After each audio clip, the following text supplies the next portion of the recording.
प्रणाम। आशा है सभी बहुत अच्छे होंगे। आप सभी को बहुत बहुत बहुत सारा thank you for everything. Channel पर नंबर ऑफ़ व्यूज़ एक अच्छी पोजीशन पर आ गए हैं, चैनल के सब्सक्राइबर भी बढ़ रहे हैं। So lots of gratitude to everyone. और आज हम एक नए क्वेश्चन के साथ आए हैं।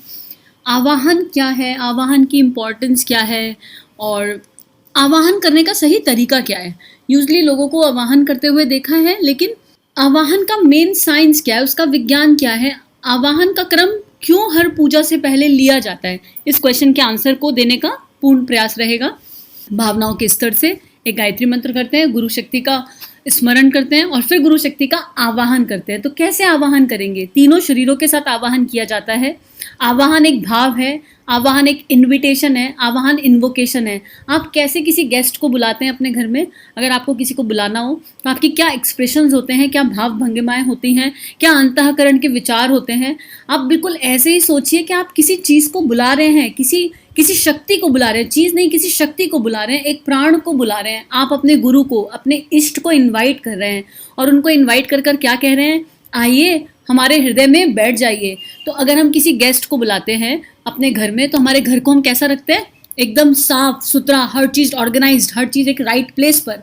तो अब हम आवाहन के क्रम में अपने इष्ट को, अपने प्रभु को, अपने हीलिंग एंजल्स को, अपने आध्यात्मिक सहायकों को, जिसको भी हम मानते हो, भले ही हम निराकार में बुला रहे हो या साकार में, उनको बुला रहे हैं और क्या कह रहे हैं? हमारे हृदय रूपी मंदिर पर आइए और स्थान ग्रहण कीजिए। तो फिर हमारा हृदय कैसा होना चाहिए? एकदम निश्चल होना चाहिए, साफ होना चाहिए। और हृदय की निश्चलता की क्या पहचान है? हृदय में भाव ही केवल इस 3 होने चाहिए, उसके अलावा किसी और भाव की आवश्यकता ही नहीं है। प्रेम प्रेम प्रेम, करुणा करुणा करुणा, संवेदना संवेदना संवेदना। हृदय केवल इन भावनाओं से भरा हुआ होना चाहिए और इस लेवल पर कि इसके अलावा, इसके विपरीत कोई और भाव आए तो वो ऑटोमेटिकली रिप्लेस हो जाए, हमारे अंतर्मन को समझ में आ जाए। तो आइए आंखें बंद कीजिए, पूरे मन से अपने इष्ट का ध्यान कीजिए, अपने गुरु का ध्यान कीजिए। जो भी जिस भी शक्ति से आपका मन जुड़ता है उस शक्ति का स्मरण कीजिए और उन्हें प्यार से पहले बोलिए, अपनी एक सरल भाषा में बोलिए, बिल्कुल दिल से सरल भाषा। कोई भी मंत्र तब काम करेगा जब उस मंत्र के पीछे हमारा भाव जुड़ जाएगा। तो बिल्कुल सरलता से कहिए, हे प्रभु, हे परमात्मा, हे मेरे इष्ट, हम आपका आवाहन करते हैं, आइए हमारे हृदय में स्थापित हो जाइए। और फिर उनकी एनर्जी को, उनकी वाइब्रेशंस को सांसों के साथ फील कीजिए। भाव शरीर जुड़ा, अब विचार शरीर को सांसों से जोड़िए। जब आप सांसों के साथ उस शक्ति को फील करेंगे तो आपके विचार अलाइन हो जाएंगे, एक कंसंट्रेशन आपको फील होगा।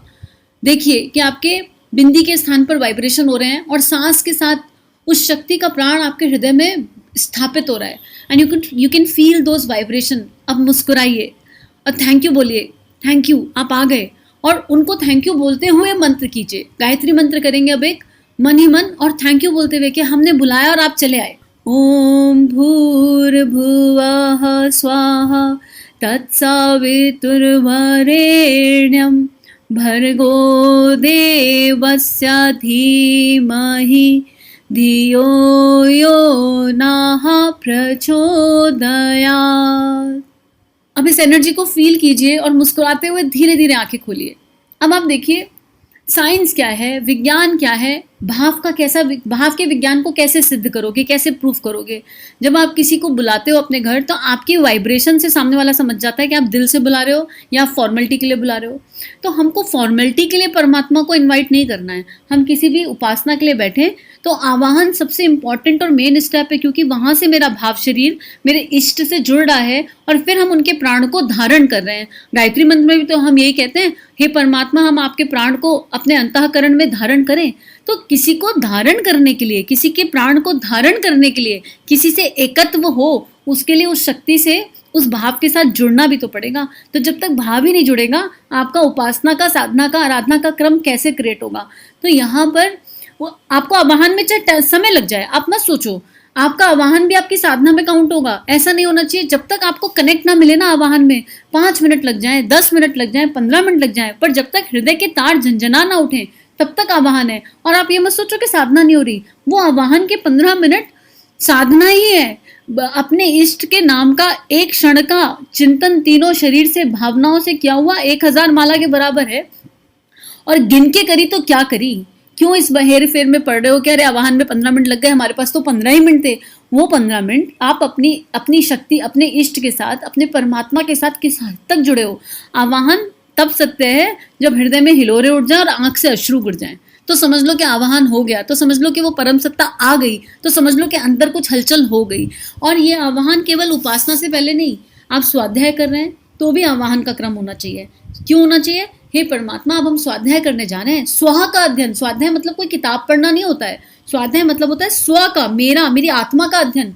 जो हम पढ़ रहे हैं वो हमारी आत्मा पर प्रकाश डाले, जो हम पढ़ रहे हैं वो हमें अध्यात्म के, अपनी आत्मा के और निकट ले जाए, इस भाव से। तो स्वाध्याय भी एक तरह की साधना है। हम सत्संग में हो, हम कीर्तन में हो, हम प्लांटिंग कर रहे हो, आप कोई भी काम कर रहे हो, कोई भी काम डिटर्मिनेशन से कर रहे हो, आप आह्वान के साथ करो। आप स्टूडेंट हो, आप पढ़ाई करने बैठे हो, तो पढ़ने से पहले सविता देवता के प्रकाश में माँ सरस्वती का आह्वान करो पूरे दिल से। स्पेंड दोस 5 मिनट्स, इन्वेस्टमेंट होगी वो, और आप देखोगे कि आपकी प्रज्ञा, आपका विवेक, आपकी बुद्धि और जागृत हो गई। आप कोई भी कार्य कर रहे हो, दिल से समर्पण के साथ उस यूनिवर्स से कनेक्ट हो जाओ। आवाहन का मतलब है यूनिवर्स की शक्तियों से सीधा सीधा कनेक्शन। और जब हम यूनिवर्स के फ्लो से कनेक्ट हो जाते हैं तो हमारी प्रोडक्टिविटी बढ़ती है, हमारे कारण शरीर का, हमारे भाव शरीर का एक्सपेंशन होता है। और यात्रा अनुभव की है, तो सभी से रिक्वेस्ट है कि जब भी आप किसी भी साधना में बैठें, जब भी आप कोई भी ऐसा काम करें जहां आपको लगन से आउटपुट चाहिए, और वो हर काम में चाहिए होता है, तो एक बार पहले आवाहन के क्रम को पूरे दिल से, पूरे भाव से करके देखिए दिल से, और फिर अंतर देखिए, फिर रिजल्ट देखिए, और इस क्रम को लगातार कीजिए। और आपको चाहिए तो आप चैनल पर जाइए, आपको चैनल पर एक आवाहन के ऊपर एक पूरा ध्यान मिल जाएगा।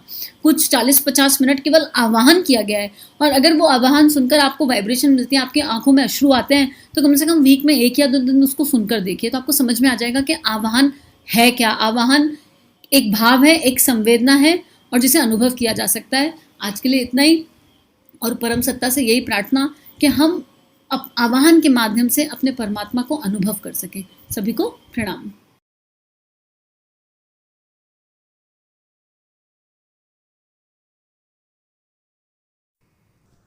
हमारे YouTube चैनल को सब्सक्राइब कीजिए और बेल आइकन पर क्लिक कीजिए ताकि आने वाली सभी वीडियो की नोटिफिकेशन आपको मिलती रहे। आप सभी को बहुत बहुत थैंक यू।